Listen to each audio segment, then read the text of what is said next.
In 2007, the financial crisis that is affecting the U.S. began by a liquidity shortfall in the United States banking system. To simplify, it ran out of money.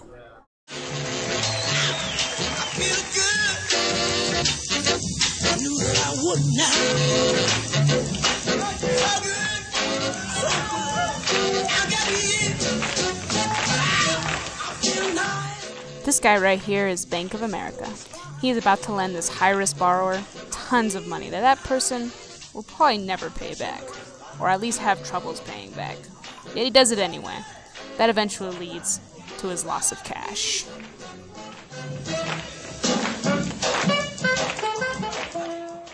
Because of this high-risk lending, many financial institutions ran out of money and went to the government for help. This means bailing out. Bailout only happens to companies that have the distinguished title, too big to fail. This phrase refers to the idea that in economic regulation, the largest and most interconnected businesses are so large that the government cannot allow them to declare bankruptcy, because said failure would have disastrous effects on the overall economy.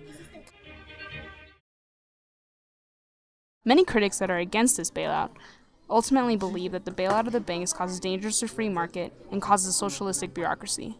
Furthermore, government bailouts are criticized as corporate welfare, which encourages corporate irresponsibility, kind of like shown in this next clip. Hello. Hi. I'm a recovering crackhead.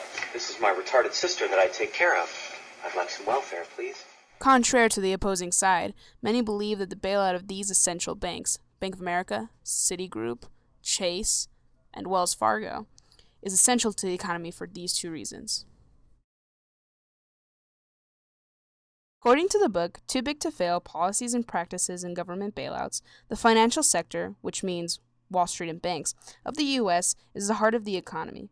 And when that heart breaks, it's only 6 easy steps to complete failure.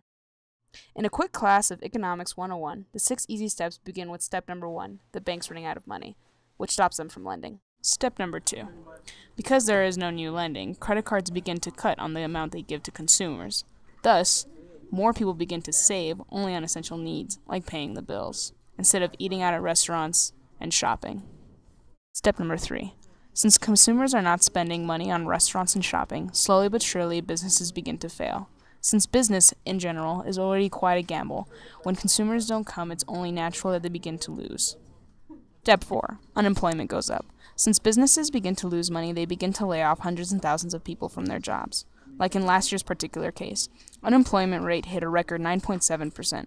As I said before, 75% of the U.S. economy is regulated by their consumers. Thus, people begin to look at other means of getting money. Just joking, but it is certainly a possibility. Step number 5. Since businesses are losing money, they begin to put higher prices on their products, for the sake of making profit, or even just to survive, which only turns off the consumers. Finally, step number 6. Personal income, tax revenue, profits, prices, and international trade all plunge. And in the simplest way possible, there would be thousands of poor people all around the U.S.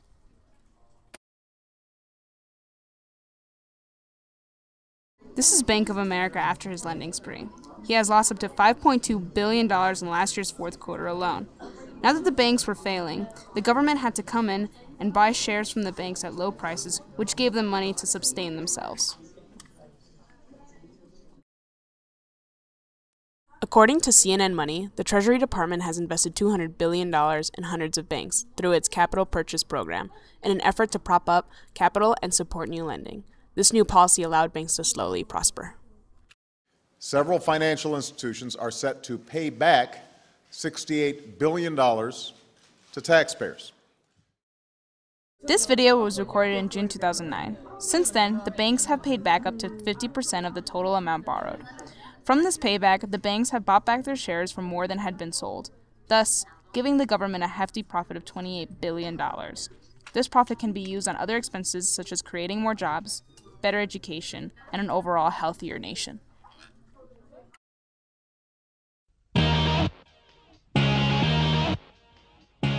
In conclusion, we felt that the bailout was necessary. We feel that the government should be more alert to what the banks are doing with their money so this economic crisis shouldn't happen again. Keep in mind, we don't want the government fully involved with private businesses, but we do feel that they should intervene when needed. We obviously don't want another Great Depression. Your satisfaction